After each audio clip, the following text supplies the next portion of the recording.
나는 모든 걸 다 퍼서 줘요. 막 나도 사랑받고 싶으니까. 근데 나중에 알고 보면은 그 사람은 나를 그만큼 중요하게 생각하지 않았고 나를 이용했다든지 아니면 뒤에 가서 나를 뭐 다르게 얘기하고 있다는 그런 이야기를 나중에 전해 듣게 되면은 아, 사람은 믿을 만한 게 아니구나라는 경험이 이제 계속 쌓이게 되잖아요. 그러면은 그렇게 되니까 사람에 대해서는 저 사람과 내가 관계가 어느 정도 가까워졌을 때도 저 사람이 혹시 나에게 뭔가 원하는 게 있지 않을까? 나를 이용하려는 게 있지 않을까라고 생각해서 거리를 두고 가까워지지 않으려고 내가 다른 데로 가버리고 이랬던 적도 있을 것 같아요. 저는 많은 것 같아요. 근데 정말 그 사람이 그런 의도로 나에게 다가왔다라면 그건 내가 현명한 판단을 한 거지만 저 사람이 정말 괜찮은 사람이고 나에게 좋은 인연인데 내가 그렇게 겁을 먹고 지레짐작해서 그 사람의 관계에 거리를 두고 내가 다른 곳으로 가버린다라면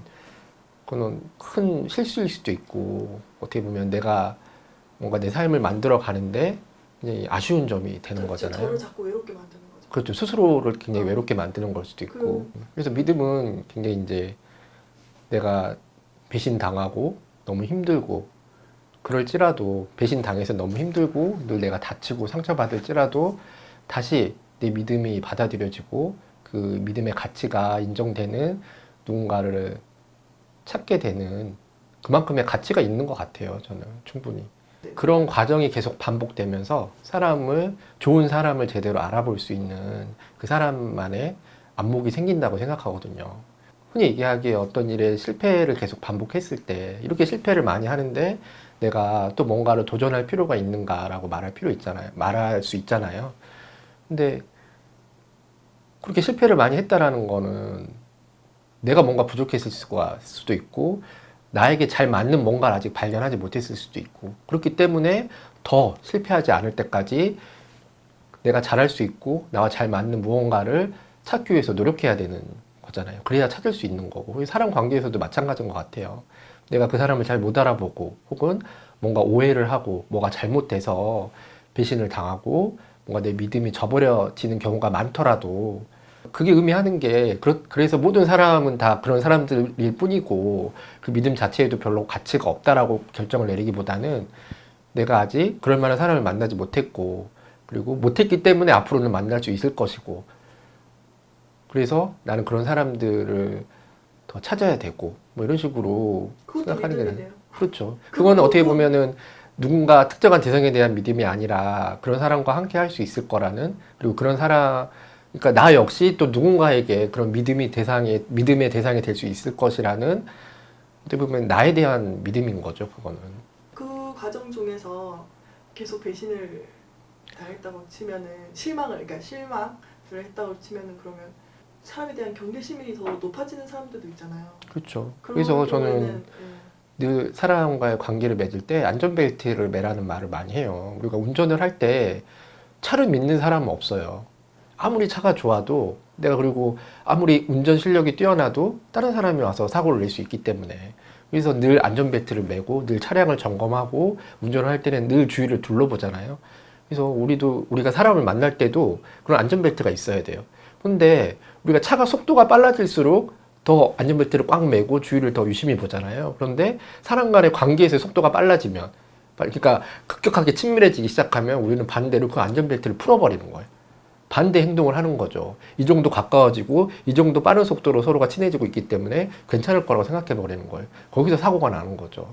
그러니까 저는 합리적인 어떤 그런 의심이라고 하기에는 그렇고 합리적인 견제를 하면서 그리고 어느 정도 범위를 두고 그 안에서 그 사람과의 신뢰관계를 맺어가는 게 맞다고 생각하거든요. 그러니까 무한한 신뢰, 무한한 믿음 이런 거는 내 자신에게 두는 것이고 다른 사람을 대할 때는 아까 얘기한 그런 합리적인 견제 그리고 어느 정도의 그런 상식선에서 그러니까 여기서 상식이 되게 중요한 게 뭐냐면 우리가 누군가를 믿는다고 할 때 그 사람에게 상식이 어긋나는 걸 원할 때가 많아요.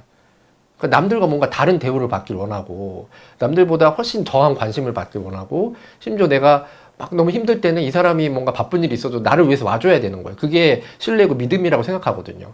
그거는 자세히 생각해보면 상식 밖의 일들이에요. 이기심이 그렇죠. 나만을 생각해달라는 이기심이죠. 그걸 믿음이라고 생각하시면 안 돼요. 그러니까 내가 충분히 그 사람을 배려해주고 서로가 당연하다고 생각하는 일이 어느 정도는 합리적이어야 돼요. 상식적이고. 그래서 그 상식에서 벗어나지 않는 관계, 그 관계 속에서 합리적인 견제를 하는 서로가 안전벨트를 메고 있는 그런 신뢰 관계를 만들어야죠. 그럼 사람들이 보통 믿음이라고 얘기하는 거는 그 급속도로 친해지고 그 안전 그게 없을 그렇죠. 폭주하는 거를 어떤 믿음의 즐거움이라고 생각하는 거예요. 음, 신나게 달리니까 우리는 같이 달리고 있다라는 거죠. 그러다가 이제 큰 사고가 나는 거죠. 욕심이네요. 그냥 그렇죠. 나의 욕심. 그러니까 관계가 가까워질수록 음, 우리는 희한하게 더 욕심을 내게 되잖아요. 저 사람을 더 소유하고 싶어지고 내 마음대로 하고 싶어지고 사실은 내가 받는 그 믿음에 대한 상처는 그런 욕심 때문에 오는 경우가 훨씬 많은 것 같아요.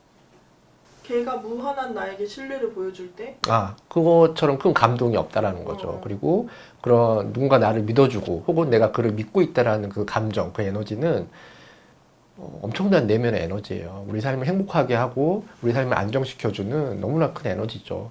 그래서 그 믿음의 감정은 저는 꼭 필요하다고 생각해요. 비록 내가 그 믿음의 감정을 통해서 상처받고 아픈 경험을 했다고 해도 포기하지 말고 또 다른 믿을 수 있는 어떤 사람 그리고 내가 믿을 만한 사람이 되기 위해서 이제 노력해야 된다는 거죠. 그런데 그런 상처를 많이 받은 사람들이 많이 지쳐서 그렇죠. 지치죠. 포기를 많이 하게 되죠. 포기하시면 안 되는 저처럼. 거예요. 예. 포기하지 마세요. 인간관계를 좋은 사람 되게 많아요. 믿을 만한 사람도 많고 주변에 좋은 사람 못 만난 거죠 저는. 이제부터 만나실 거예요. 예. 그리고 이제 제가 그 아이 얘기하면 꼭 해주는 말이 씨앗이 커서 꽃이 되고 나무가 되는 걸 보고 우리가 씨앗에게 모양이 바뀌었다고 해서 그 기능이 바뀌었다고 해서 배신당했다고 하고 믿음을 저버렸다라는 얘기를 안 하잖아요. 왜냐하면 그 씨앗은 당연히 꽃으로 성장을 하고 나무로 커 나간다는 걸 우리가 알기 때문에 그래요. 저는 사람 간의 관계에서도 마찬가지로 생각하거든요. 그 사람을 내가 처음 만났을 때 그 사람이 씨앗의 상태였어요. 근데 그 사람은 스스로 성장을 해서 꽃이 되고 나무가 돼가는 거예요. 이거는 말 그대로 긍정적인 변화고 그냥 꼭 해야 될 변화인 거죠. 그리고 우리는 그걸 성장이라고 부르잖아요. 근데 이게 인간관계로 들어오면 우리는 내가 미처 알지 못했던 모습으로 이 사람이 변했기 때문에 안 좋은 의미로 변했다라는 표현을 쓰고 이 사람이 나무가 되면 내 뒤통수를 쳤다고 하는 거예요. 얘는 씨앗이었는데 지금은 나무가 됐다라는 거죠. 나무가 됐다라는 건 나무가 됐을 때 그 나무가 해야 되는 역할들이 있잖아요. 그것은 씨앗이었을 때와 완전히 다른데 나는 이 사람이 계속 씨앗처럼 해주기를 원하는 거죠. 그걸 믿음이라고 생각하고 그걸 신뢰라고 생각하는 거예요. 이건 너무나 잘못됐다라고 생각을 하거든요. 우리가 아이를 키울 때도 물론 아이가 잘 되고 뭔가 행복하게 자기 인생을 살면 너무나 좋겠죠. 하지만 꼭 그렇게 크지 않는 게 현실이기도 하잖아요.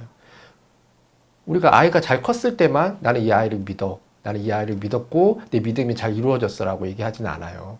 그 아이가 잘 크지 못하고 힘들어도 우리는 변함없이 그 아이를 믿는다고 하고 그 아이에게 사랑과 응원을 보내잖아요. 그건 왜 그런 거죠? 그 아이가 내 믿음을 저버렸어요. 난 이 아이가 굉장히 공부를 잘할 줄 알았고 운동을 잘할 줄 알았고 키가 클 줄 알았는데 이 아이는 운동도 못하고 공부도 못하고 키도 안 큰 거예요. 그럼 나는 그 아이에게 배신당한 건가요? 그렇게 얘기하시는 부모들 물론 그렇게 얘기하는 분들도 있겠지만 많은 부모들은 그럼에도 그렇게 공부도 못하고 운동도 못하고 키도 작은 그 아이에게 똑같이 사랑한다고 얘기하고 믿는다라고 얘기를 해주죠. 그럼 뭘 믿는 거죠?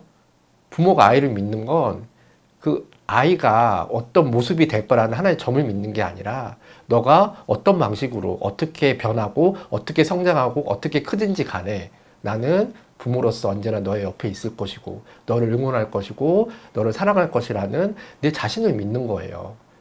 그 아이가 어떻게 변하든지 나는 그 아이 옆에서 너를 믿어주고 응원해 줄 거라는 내 자신을 믿는다고요. 그럼 그 사람들이 가끔 착각을 하는 거네요. 내 믿음을 얘가 실현시켜 줄 거라는 내 믿음을 이 사람이 상대방이 실현시켜 줄 거라고 그건 믿음을 실현시켜 주는 게 아니라 내 욕심을 실현시켜 주길 원하는 거예요. 내가 그러니까 이루지 못한 내 꿈, 내 희망, 이런 것들을 얘가 이루어주기를 원하는 거. 이거는 잘못된 욕심이지. 그건 믿음이라고 해서는 안 돼요. 그건 그냥 욕심. 그럼요. 그러면 내가 널 어떻게 믿었는데 그건 그 믿음. 그게 아니라 내가 너를 얼마나 욕심냈는데 내가 너를 이렇게 키우려고 얼마나 내가 내 욕망에 내가 취해 있었는데 내 욕심과 욕망을 네가 이루어주지 않았어라고 하는 게 맞는 거죠. 사람 간의 관계에서도 그 믿음에 상처받지 않는 방법 중에 하나가 이 믿음의 초점을 그 사람에게 두는 게 아니라 나한테 두는 것 같아요. 그러니까 이 사람이 어느 정도 선에서 어떻게 변할 것이고 어떻게 늙어갈 것이고 어떻게 나이 들어가고 어떤 식으로 성장할 것인지를 내가 미리 예측하고 예감하고 그 정도의 범위에서 이 사람이 어떻게 변하든지 간에 그걸 수용하고 그 사람을 믿겠다라는 내 의지, 내 마음, 여기에 믿음의 방점을 찍으면, 여기에 믿음의 초점을 두면 그렇게 크게 배신당할 일이 없는 것 같아요. 그리고 그 사람에 대한 마음이 변했을 때는 내 마음이 변하는 거기 때문에 그 믿음이 변해간다는 걸 내가 알아요. 그렇기 때문에 크게 상처받을 일도 없는 거죠. 그 사람이 날 배신한 게 아니라 내가 그 사람에 대한 마음이 변한 거지. 그렇죠. 그리고 그거는 언제든지 대화할 시간이 있고 그렇게 변해가는 내 마음을 그 사람에게 이해하게 해줄 수 있는 그런 관계로 만들 수도 있잖아요. 그래서 그 사람을 믿지 말고 그 사람을 보고 있는 내 안목과 나의 그런 시선, 내 의지, 내 마음을 믿으라는 거죠. 이때까지는 그런 안목이 없어서 네. 근데 사람을 잘 그렇게 하려면 믿음이라는 거에 대한 어떤 관점이 하나의 점이어서는 할 수 없어요. 그러니까 우리가 뭐 예를 들어서 믿음을 화살에 비유했을 때 내 믿음의 화살을 쐈을 때 딱 저 조그마한 관역에 꽂혀야지 내 믿음이 완성된다라고 생각하면 굉장히 어려운 거예요, 그거는. 그런데 그 관역을 내가 아주 크게 만들어 버리는 거예요. 그러면 대충 쏴도 다 들어가거든요. 그리고 그렇게 크게 만든다라는 건 내가 그 사람은 이렇게 이 정도 어떻게 변하고 이 정도 어떻게 움직일 것이라는 거에 대한 믿음의 영역을 굉장히 크게 만들어 놓는 거죠. 그리고 이 영역 안에서는 나는 이 사람을 신뢰하고 이 사람에게 변함없는 응원을 할 것이다라는 믿음의 주체를 그 믿음의 화살을 쏘고 있는 나에게 가지고 오는 거죠. 그랬을 때 조금이라도 덜 상처받을 수 있다라고 생각을 해요.